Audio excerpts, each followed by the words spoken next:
अस्सलाम वालेकुम। Economy matters में खुशामदीद। मैं हूं शाहजेब अहमद। सबसे पहले शामिल करेंगे टॉप स्टोरीज। हुकूमत का अखराजात पूरे करने के लिए कर्ज पर इन्हिसार। मई तक हजम 81,949 अरब रुपए पर पहुंच गया। एक साल के दौरान 5,904 अरब रुपए का इजाफा। बैंकों में भारी रकूम रखने वालों के लिए बुरी खबर है। 1 करोड़ से जायद वाले सेविंग अकाउंट्स पर गारंटी शुदा मुनाफा देने की पाबंदी खत्म कर दी गई। कम रकम पर कम से कम शरह की शराइत बरकरार। स्टेट बैंक ने सर्कुलर जारी कर दिया। और डिजिटल बैंकिंग इस्तेमाल करने वाले सारिफीन की तादाद 13 करोड़ 50 लाख से जायद। डिजिटल अदायगियों की तादाद 6 अरब 90 करोड़ से बढ़कर 11 अरब 30 करोड़ हो चुकी है। सिस्टम से मुंसलिक दुकानदारों की तादाद 5 से बढ़कर 20 लाख पर पहुंच गई। कुछ जिक्र करेंगे गैर मुल्की करेंसीज का। इंटरबैंक में डॉलर की कदर को देखा जाए तो रोज की तरह आज भी 1 पैसे की कमी देखी गई, जिसके बाद इसकी कीमत 278 रुपए 10 पैसे पर आ गई है। यूरो को देखें तो इसमें 15 पैसे का इजाफा देखा गया। फिर बरतानवी पाउंड 90 पैसे महंगा हुआ, जिसके बाद इसकी कीमत 372 रुपए 5 पैसे पर आ गई है। गोल्ड मार्केट की बात करेंगे। मुल्क में सोना 2,500 रुपए फी तोला सस्ता हुआ है। कीमत 4,34,936 हो गई है। 10 ग्राम सोने की कीमत में 2100 रुपए की कमी हुई। फिर इंटरनेशनल मार्केट को देखा जाए तो सोना $25 फी औंस सस्ता हुआ, जिसके बाद इसकी कीमत $4,125 पर आ गई है। आज के मौजू की तरफ आते हैं। आज के प्रोग्राम में जिक्र करेंगे FBR का। एक तरफ इदारे की परफॉर्मेंस को देखें तो FBR परफॉर्म करने में नाकाम दिखाई देता है। टैक्स हदफ पूरा नहीं कर पा रहा। टारगेट को कम करके शॉर्टफॉल को पूरा किया जाता है। FBR अफसरान पर मराद का अंबार लगाया गया, लेकिन नतीजा सिफर ही रहा। दूसरी जानिब अगर हम चेयरमैन FBR राशिद लंगड़ियाल साहब की बात करें तो अपनी कारकर्दगी का दिफा करने के बजाय हुकूमत और सिस्टम पर ही चार्जशीट करते हुए दिखाई देते हैं। अपने कॉलम में तमाम मसाइल की जिम्मेदारी FBR के फरसूदा सिस्टम पर आयद कर दी उन्होंने। टैक्सों की वसूली के मौजूदा सिस्टम को जुल्म करार दिया। चेयरमैन FBR के मुताबिक सरकारी मुलाजिम को जवाबदेही का खौफ नहीं होता। यहाँ पर मेहनत और सुस्ती का सिला एक जैसा ही मिलता है। टैक्स नेट बढ़ाने में नाकामी पर खुद पर होने वाली तनकीद के जवाब में उन्होंने ये कहा कि ये बातें सहरा में पानी ढूंढने के मुतरादिफ हैं। 93% घरों में तो पंखे भी नहीं हैं और इसके अलावा गर्मी से निपटने का निज़ाम भी नहीं है।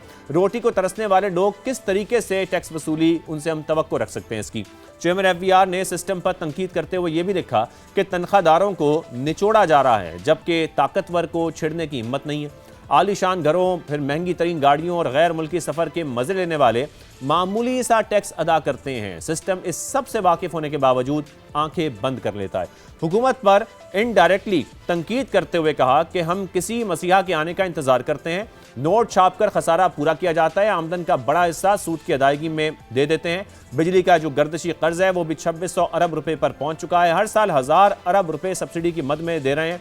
फिर IPPs के मुआहदे हमें ले डूबे हैं। इंडस्ट्री की बात की जाए तो इंडस्ट्री के तहफ़्फ़ुज़ के नाम पर इंपोर्ट पर 65% तक टैरिफ लगाकर इंडस्ट्री को ही नुकसान पहुंचाया गया। इसी पर आज हमने बात करनी है। जो FBR चेयरमैन ने आर्टिकल्स लिखे, इस हवाले से भी गुफ्तगू करनी है।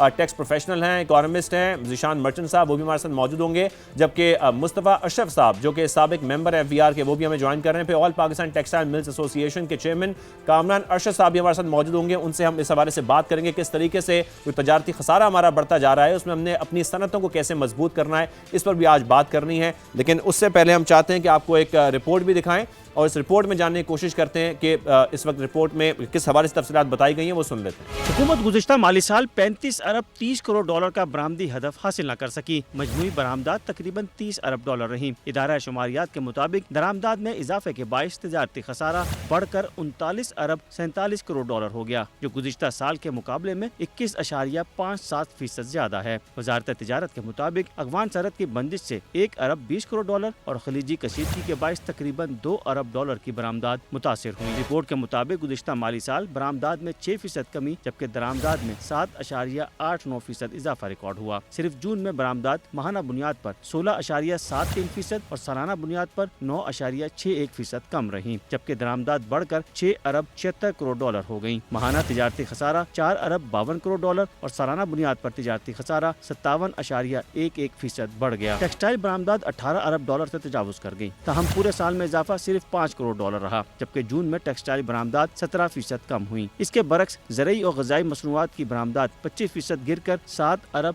40 करोड़ डॉलर से कम होकर 5.5 अरब डॉलर रह गई, यानी 1 अरब 84 करोड़ डॉलर से ज़ायद की कमी रिकॉर्ड की गई। FPCCI के सदर आतिफ इकराम शेख ने बढ़ते तिजारती खसारे पर तशवीश जाहिर करते हुए कहा है कि तवानाई, मालियाती लागत और टैक्स निज़ाम में इस्लाहात के बगैर बरामदात में पायदार इजाफा मुमकिन नहीं। हुकूमत ने साल के लिए बरामदात का हदफ 32 अरब 90 करोड़, दरामदात 70 अरब, तरसीरात ज़र 42 अरब 40 करोड़ डॉलर मुकर्रर किया है। शरह नमू 4%, ज़राई शोबे की शरह नमू 3.8%, सनदी शोबे की 4.5% और महंगाई का हदफ 8.2% मुकर्रर किया गया है। बरामदात के ऊपर ये रिपोर्ट आपने देखी, किस तरीके से तिजारती खसारा बढ़ता जा रहा है, इस पर भी हम बात करेंगे, लेकिन उससे पहले हम बात करेंगे FBR सिस्टम की और FBR में क्या खराबियां ऐसी कि हम टैक्स नेट नहीं बढ़ा पा रहे। इसी पर बात करने के लिए मुस्तफ़ा अशरफ साहब भी हमारे साथ मौजूद हैं, उनसे भी हम बात करेंगे। ज़ीशान मर्चेंट साहब भी हमें ज्वाइन कर चुके हैं। मुस्तफ़ा अशरफ साहब, पहले मैं आपकी जानिब आऊँगा। हमने 2 आर्टिकल देखे हैं रिसेंटली जो कि चेयरमैन FBR की जानिब से लिखे गए हैं, जिसमें मुख्तलिफ जो सिस्टम की खराबियाँ हैं उसकी निशानदेही की गई है। जब हम टैक्स बेस बढ़ाने का सवाल उठाते हैं तो हम सवाल उठाते हैं, लेकिन FBR चेयरमैन खुद ये कह रहे हैं कि ये सहरा में पानी ढूंढने के मुतरादिफ है। फिर उन्होंने ये भी जिक्र किया कि 93% हमारे जो घर हैं वहाँ पर पंखे नहीं हैं, जो लोग रोटी को अफोर्ड नहीं कर सकते उसको तरसते हैं, वो कैसे हमारी टैक्स वसूली की हम उनसे तवक्को कर सकते हैं। तो अगर चेयरमैन FBR इस सिस्टम की इतनी खराबी की निशानदेही कर रहे हैं तो ये सिस्टम ठीक कौन करेगा? और अगर वो खुद ये सिस्टम ठीक नहीं कर पा रहे तो फिर जाहिर है ये जिम्मेदारी किसी और को दे देनी चाहिए। मुस्तफ़ा साहब जी, शुक्रिया जी। ये टैक्स नेट बढ़ाने की बात आज से नहीं हो रही, ये तो जब से मैंने नौकरी शुरू की थी और उसके बाद मैं रिटायर भी हो गया हूँ, ये बात हमेशा होती रही है और इसकी कोई एक वजह नहीं है। ये जब बात होती है कि जी गुर्बत बहुत ज़्यादा है या लोगों की आमदनी इस काबिल नहीं है कि उस पर टैक्स लगे, तो हम उन लोगों की तो बात ही नहीं कर रहे हैं। हम तो टैक्स नेट बढ़ाने के लिए उन लोगों की बात कर रहे हैं जिनकी माकूल आमदनी है और वो टैक्स अदा नहीं कर रहे। और जो है टैक्स नेट बढ़ाना, ये इसके 2 पहलू हैं। एक तो ये है कि लोग टैक्स नहीं देते, उनको टैक्स देना चाहिए। अब आप ये देखें कि अगर हमने तादाद ही बढ़ानी है और हमें टैक्स उसमें आना नहीं है तो उस तरह की ब्रॉडनिंग का कोई फ़ायदा नहीं। असल जो है मसला देखने वाला वो लोग हैं जो अपने सही आमदनी के मुताबिक टैक्स अदा नहीं करते। वो हमारे लिए ज़्यादा इम्पोर्टेंट होना चाहिए, क्योंकि असल रेवेन्यू जो है वो वहाँ से आएगा, ना कि उन लोगों से कि जो गोशवारे फाइल नहीं। मुस्तफ़ा अशरफ साहब, यही हमारा सवाल है कि ये जो आप बातें बता रहे हैं, ये सारी बातें FBR चेयरमैन जानते हैं, तो ये काम उन्हीं के सुपुर्द होता है, वही इस सिस्टम का हिस्सा है, वही FBR के चेयरमैन हैं। तो ये जो जिनका आप जिक्र कर रहे हैं, जिनका एक शाहाना अंदाज है, शाहाना घर हैं, जो गैर मुल्की सफ़र करते हैं, और इसका जिक्र उन्होंने अपने आर्टिकल में भी किया FBR चेयरमैन ने, तो इन्हीं से तो टैक्स वसूल करना है, यही तो वो टैक्स बेस है जिसको ब्रॉडन करना है और इनको इस टैक्स नेट में लेके आना है। ये चीज़ पहले मुश्किल ज़रूर थी, लेकिन अब चंद सालों से जब से डेटा जो है वो नादरा के साथ इंटीग्रेट हुआ है, हर किस्म की इंफॉर्मेशन इस वक्त अवेलेबल है। वो खा गाड़ियों की हो, खा घरों की हो, खा फॉरेन टूर की हो, या जो लग्जरी लाइफस्टाइल है, या जो एक्सपेंसेस हैं, ये सारी इंफॉर्मेशन FBR के पास मौजूद है। इसको प्रॉपर्ली यूटिलाइज नहीं किया गया। तो FBR को क्या रोक रहा है? इनसे टैक्स वसूल करने में FBR को क्या रोकता है? अब आप देखें कि हर चीज आपके CNSE से लिंक्ड है। आपका bank account, debit credit card, आपकी परचेज ऑफ प्रॉपर्टी, आपकी गाड़ियां, आपके पासपोर्ट, हर तरह की चीज उसके साथ लिंक है। जो इंफॉर्मेशन है, this is only 1 click away, और सारी इंफॉर्मेशन आ जाती है सामने। बात यह है कि उसको किस तरह आपने प्रॉपर्ली यूटिलाइज करना है, ये काम नहीं हो रहा। ये है जिसकी कमी है। अगर ये हो जाए तो ये ब्रॉडनिंग का मसला या जो रेवेन्यू की कलेक्शन का मसला, ये सारे मसले हल हो मुस्तफ़ा साहब, मैं आपसे यही जानना चाह रहा हूँ, फिर हम आगे बढ़ते हैं, ज़ीशान साहब की तरफ भी जाते हैं कि ये जो आप कह रहे हैं कि ये काम नहीं हो पा रहा, इसका जिम्मेदार कौन है? जब हम FBR अफसरान की बात करते हैं कि उनका ढेर लगा पड़ा है, उनको ढेरों मराद दी जाती हैं, FBR में डाउन साइजिंग की बात होती तो है, लेकिन क्या आपको नहीं लगता कि काबिल अफसरान को भी शामिल करना चाहिए और डाउन साइजिंग या राइट साइजिंग भी होनी चाहिए? फिर बात यह है कि डाउन साइजिंग की ज़रूरत नहीं है। क्योंकि काम ही इतना ज़्यादा है और नेट को इतना बढ़ाने की ज़रूरत है कि ये लोग जो इस वक्त मौजूद हैं इनको कम करने की ज़रूरत नहीं है। लेकिन जैसा कि मैंने पहले कहा कि इंफॉर्मेशन यूटिलाइज कोई नहीं कर रहा, या कोई पता नहीं है कि इसको कैसे यूटिलाइज करना है, या इसमें विल नहीं है कि इसको कैसे यूज किया जाए। बिल्कुल, इसी तो पॉइंट पर हम बात करते हैं। ज़ीशान मर्चेंट साहब को भी शामिल गुफ्तगू करते हैं। ज़ीशान साहब, जैसा कि इस वक्त अशरफ साहब कह भी रहे हैं कि डाटा मौजूद है, अब तो बहुत आसान है सबको टेक्स्ट नेट में लाना, फिर क्या वजूहात हैं कि FBR अब तक ये कर नहीं पा रहा है? बिस्मिल्लाहिर्रहमानिर्रहीम। मैं इसको शुरू इस तरह से करूंगा कि अगर गवर्नमेंट की विल ना हो तो नहीं होता टैक्स कलेक्ट, लेकिन अगर गवर्नमेंट चाहे और आज फैसला कर ले कि उन्होंने ड्यू टैक्स को वसूल करना है तो कोई मुश्किल काम नहीं है। मुस्तफा साहब ने बड़े अच्छे तरीके से बताया कि हर चीज़ आपकी जो है वो CNIC से अब मुंसलिक है। आप कोई भी चीज़ खरीदने जाएं, बेचने जाएं, CNIC का इस्तेमाल करना पड़ता है। और आप देखिए ये रिकॉर्ड तो अपनी जगह है। FBR को जो विदहोल्डिंग एजेंट पिछले कई सालों से जो है वो नॉन फाइलर्स का डेटा देते हैं, उनका नाम देते हैं, उनका CNIC नंबर देते हैं, उनका कितना टैक्स काटा है ये भी बताते हैं FBR को। तो मैं समझता हूँ अगर टैक्स बेस को बढ़ाने की बात है तो इससे आसान तरीका और कौन सा है कि जो डेटा ऑलरेडी अवेलेबल है उनके पास वो उसको यूटिलाइज करें, उन लोगों को जो है सबसे पहले नोटिस दें, उन लोगों को जो है अपने सिस्टम में लेकर आए, क्योंकि वो सबसे पहले जो है वो लोग हैं कि जो टैक्स जिनको लायबल है देने के लिए और वो टैक्स नहीं दे रहे। तो सबसे पहला मसला तो ये कि अगर गवर्नमेंट चाहे तो सब कुछ पॉसिबल है। मेरे ख्याल से यहाँ विल ऑफ द गवर्नमेंट कम नजर आती है, एक मसला। दूसरा मसला ये है कि टैक्स जो है वो हर उस शहरी को देना चाहिए कि जो इस्तेताअत रखता है। मैं इस बात से 100% एग्री भी करता हूँ और इसको इंडोर्स भी करता हूँ। और इसकी मैं हमेशा मिसाल देता हूँ, जैसे इंसान के जिस्म में खून की ज़रूरत है, मुल्क को चलाने के लिए रेवेन्यू की ज़रूरत होती है, तो जो जायज़ टैक्स जिसका भी बनता है उसे देना चाहिए। लेकिन मसला यहाँ पे एक बहुत बड़ा है। वो मसला ये है कि एक इंडिविजुअल बिजनेस ताजिर से और एक पार्टनरशिप फर्म से, बिजनेस से, इस वक्त आप मैक्सिमम जो टैक्स रेट चार्ज कर रहे हैं वो 39.5% है। तो अगर किसी ने 1 करोड़ रुपए से ऊपर कमाया सालाना तो उसके ऊपर जो टैक्स रेट लगेगा वो 39.5% लगेगा। तो अब मैं अगर 100 रुपए कमा के 50 रुपए के करीब टैक्स दे दूं और फिर बिजली भी खरीदूं, पानी भी खरीदूं, सिक्योरिटी भी खरीदूं, हॉस्पिटलाइजेशन भी खरीदूं, स्कूलिंग भी बच्चों की मैं ही खरीदूं, तो ये फिर बहुत गैर मुनासिब सी बात है कि आप मुझसे ये तो चाहें कि मैं अपना जायज़ टैक्स दूं, लेकिन इन रिटर्न गवर्नमेंट जो है वो मुझे ना रिटर्न में कोई चीज दे बल्कि अपने अखराजात बढ़ाती चले जाए। और ज़ीशान साहब, जो आप ये जिक्र कर रहे हैं, तकरीबन आधा टैक्स इसमें चला जाता है। सेकेंडली जब हम सैलरी तबके की बात भी करते हैं तो वहाँ पर भी निचोड़ा जाता है सैलरी तबके को, और इसका जिक्र FBR चेयरमैन खुद भी अपने आर्टिकल में भी कर रहे हैं, ये बात भी कर रहे हैं कि किस तरीके से हम उनके ऊपर सारा बोझ डाल देते हैं। लेकिन फिर ये जो करप्ट सिस्टम है उसमें वो खुद से कह रहे हैं कि जो आलीशान ताकतवर हैं इनको छेड़ने की हिम्मत नहीं है। तो अगर इनको छेड़ने की हिम्मत नहीं है तो FBR चेयरमैन तो आते रहेंगे, जाते रहेंगे। हम फिर ये एक्सपेक्ट ही ना करें कि किसी भी तरीके से कोई सिस्टम में बेहतरी आ सकती है, जो टैक्स बेस है वो ब्रॉडन हो सकता है। देखिए, मैं इसका जवाब और लाइटर नोट देता हूँ कि फिर ना ही समझूं मैं।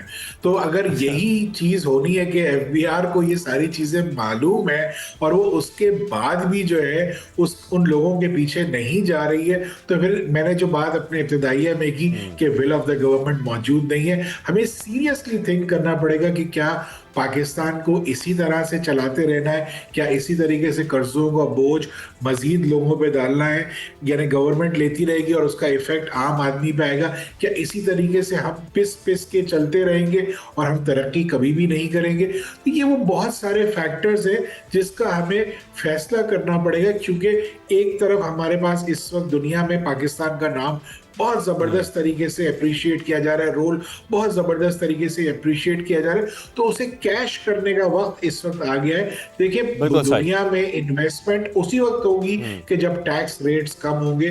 अपने ही लोग जब डोमेस्टिकली इन्वेस्टमेंट नहीं कर रहे तो फॉरेनर्स कैसे पाकिस्तान में इन्वेस्टमेंट करेंगे? आपकी टैक्स की पॉलिसी को देखना बहुत ज्यादा जरूरी है, और मैं समझता हूं कि टैक्स रेट्स को कम करना जरूरी नहीं बल्कि लाजमी है इस वक्त, अगर पाकिस्तान को ग्रोथ में जाना है, पाकिस्तान को तरक्की करनी है। तो मैं समझता हूं तभी हम देखेंगे कि हमारे मुल्क के अंदर कोई सरमायाकारी डोमेस्टिकली होगी तो ज़ाहिर है फिर इंटरनेशनल मार्केट से भी हम देखेंगे कि यहाँ पे सरमायाकारी होगी। माहिर मुआशियात डॉक्टर इकरामुल हक साहब भी हमारे साथ मौजूद हैं, उनको भी शामिल गुफ्तगू करते हैं। इकरामुल हक साहब, इस हवाले से हम बात आपसे करना चाहते हैं लेकिन एक ब्रेक शामिल करते हैं, फिर ब्रेक से वापस आते हैं, फिर डिस्कशन आगे बढ़ाते हैं। हमारे साथ रहिए आप तीनों मेहमान। Welcome back. डॉक्टर इकरामुल हक साहब भी हमारे साथ मौजूद हैं, उनको भी शामिल गुफ्तगू करते हैं। इकरामुल साहब बहुत शुक्रिया। डॉक्टर साहब, जिस तरीके से हम बात कर रहे हैं खासतौर पर FVR की परफॉर्मेंस की, और यही जिक्र हो रहा है कि अब तो सिस्टम भी इतना डिजिटल हो चुका है, नादरा का पूरा रिकॉर्ड भी हमारे पास मौजूद है, फिर भी हम किस तरीके से वो तमाम लोगों को जो कि इतना पैसा कमा रहे हैं लेकिन वो टैक्स अदा नहीं कर रहे हैं, उनको हम शामिल नहीं कर पा रहे, टैक्स बेस को ब्रॉडन नहीं कर पा रहे। आपको बुनियादी मसाइल क्या लगते हैं हमारे इस वक्त FVR के सिस्टम में कि हमारी टैक्स कलेक्शन नहीं हो पाती, हमारे टारगेट जो है, हमारे हदफ पूरे नहीं हो पाते, फिर हम वो हदफ कम करके पूरे कर लेते हैं?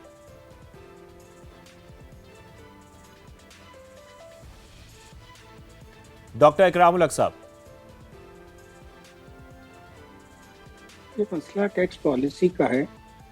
जिन लोगों का आप जिक्र फरमा रहे हैं कि उनसे टैक्स कलेक्ट नहीं हो रहा, ये जो हम कह रहे हैं कि उन लोगों से टैक्स वसूल नहीं हो रहा, इसकी हमें थोड़ी सी करेक्शन करनी चाहिए। करते टैक्स उससे आप डबल वसूल कर रहे हैं, और जो डबल टैक्स वसूल कर रहे हैं उसकी इस वक्त क्वांटम जो है वो पिछले साल ये अब खत्म हुआ है 1.2 बिलियन जो था वो था।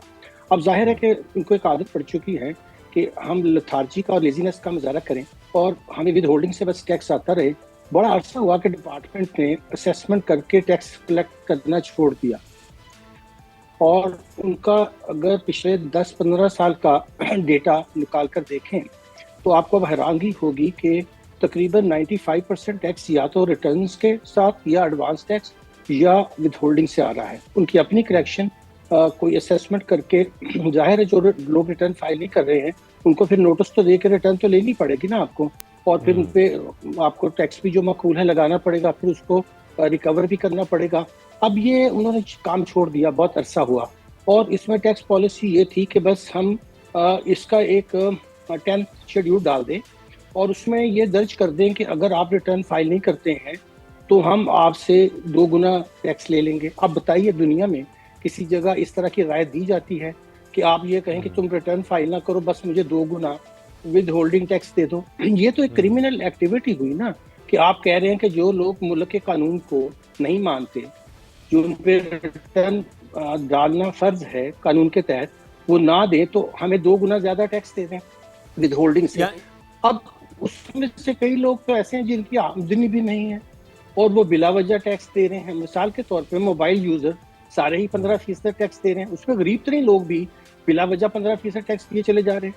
तो टैक्स निज़ाम को आपने तबाह कर दिया। उसमें जो एलिमेंट होना चाहिए कि उसी से टैक्स लिया जाए जिसकी एबिलिटी है, उसको हम भूल गए, और हमने हर वो टैक्स लगाया जो कि सिर्फ घर बैठे हुए आसानी से आ जाए, उसमें ये भी भूल गए। मिसाल के तौर पे हमने अब सेल टैक्स को 0 किया और उसकी जगह पेट्रोलियम लेवी हमने 40-45% लगाई, अगर उसको रिवर्स बैक करें। अब ये क्या पॉलिसी है? हम ये चाहते हैं कि गरीब आदमी की जेब से हम पैसे निकालें, और अमीर आदमी जिसको हमें असेसमेंट करके उससे पैसे लेने हैं उसको हमने कहा चलो कोई बात नहीं, तुम रिटर्न ना दो, हमें बस तुम 2 गुना टैक्स दे दिया करो।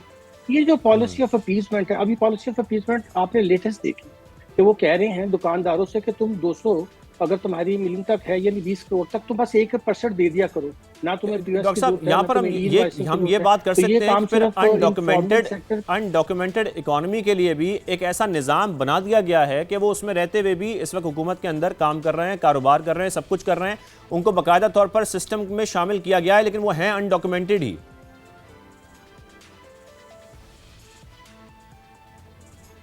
उन्होंने बहुत जोर दिया कि अभी हम फेसलेस ऑडिट करेंगे, फेसलेस हम आपकी असेसमेंट करेंगे, मगर उससे पहले ही अपने दोस्तों को उस सिस्टम से निकाल दिया। सबको कहा कि तुम ई इनवॉइसिंग के साथ हमें इन ऑनलाइन इंटीग्रेशन करो और उन्हें सारे खून माफ कर दिए और उन्हें कहा कि तुम बस 1% हमें दे दो टर्नओवर का, तुम्हारी बहुत मेहरबानी, या 25,000 रुपए। देखिए, अगर आपकी पॉलिसीज की डायरेक्शन गलत हो, अगर आपकी सोच गलत हो, तो फिर यही नतीजे निकलते हैं। 5 साल आपने 5 यानी कि बड़ी मुश्किल है किसी ने 5 बजट दिए हो, मगर हर बजट की डायरेक्शन गलत है, हर फाइनेंस बिल की डायरेक्शन गलत है। जब आपकी डायरेक्शन गलत हो तो फिर आप कहीं पहुंचते नहीं है। होता ये है कि फिर एक तबका तो अमीर तर होता है। जाहिर है कि अगर मुझे आप नहीं पूछेंगे तो मैं जेब में ये पैसे डाल के और चीजों की कीमतें बढ़ा के मैं तो अमीर होता चला जाऊंगा। और जो गरीब आदमी है बेचारा, अब पाकिस्तान का दुख क्या है कि आप गरीब लोग जो है बेचारे टैक्स दे रहे हैं अपनी जो इस्तात से ज्यादा, और जिनको देना चाहिए वो दे नहीं, और जो नहीं दे रहे उनको हम बहुत खुश हैं। और हम ये कह रहे हैं कि सिर्फ सारी डॉक्यूमेंटेशन और ये जितना भी हम और भी काम कर रहे हैं, चाहे वो विजिलेंस का हो, चाहे वो कैमरे लगाने का हो, वो उनके लिए जहाँ प्रोडक्शन होती है। यानी हम प्रोडक्टिव सेक्टर को तबाह करना चाहते हैं जहाँ एम्प्लॉयमेंट है। हम मजीद डेवलपमेंट नहीं करना चाहते। हम चाह रहे हैं कि हम एक ट्रेडिंग सोसाइटी रहें, माल मंगवाएं, किक बैक्स दें। अब जाहिर है जब माल क्लियर होता है तो कितना पैसा मिलता है कस्टमर वालों को अंडर इनवाइसिंग का।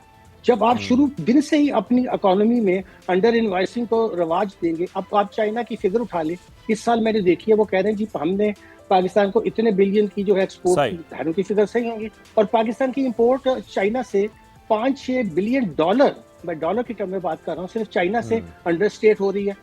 अब अगर आप ये चीजें ठीक नहीं करना चाहते हो, जाहिर है नहीं ठीक करना चाहते, तो आप फिर ये जिस चीजों की हम बात कर रहे हैं ये तो सिम्टम्स हैं।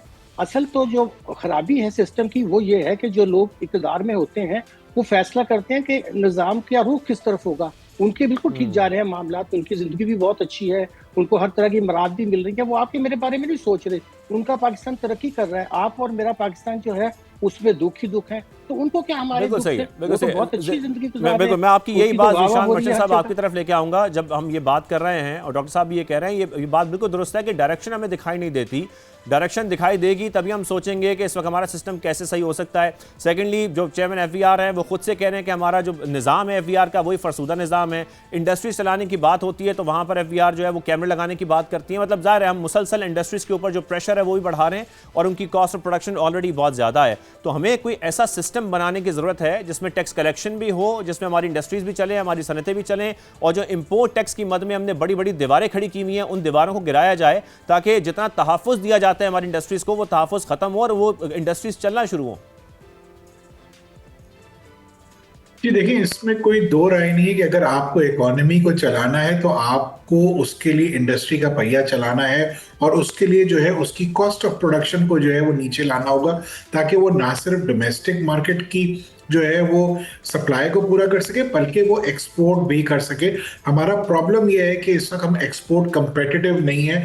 हमारा दूसरा मसला ये है कि हमारी बिजली के रेट्स इंडस्ट्री को जो मिल रहे हैं वो हाई हैं। हमारा तीसरा मसला ये है कि हमारा टैक्स रेट जो है वो बढ़ता चला जा रहा है। और हमारा मसला, जैसे आपने भी बताया थोड़ी देर पहले, कि हम उन्हीं टैक्स पेयर्स को मजीद जो है वो परेशान कर रहे हैं और उन्हीं टैक्स पेयर्स से मजीद टैक्स ले रहे हैं कि जो ऑलरेडी इस सिस्टम में मेजॉरिटी कंट्रीब्यूशन कर रहे हैं। आप ये देखिए कि FBR ने और गवर्नमेंट के कुछ लोगों ने बड़े फख्र से बताया कि हमने 2 साल में जो है वो टैक्स का जो हजम है वो 2 गुना कर दिया। ठीक है।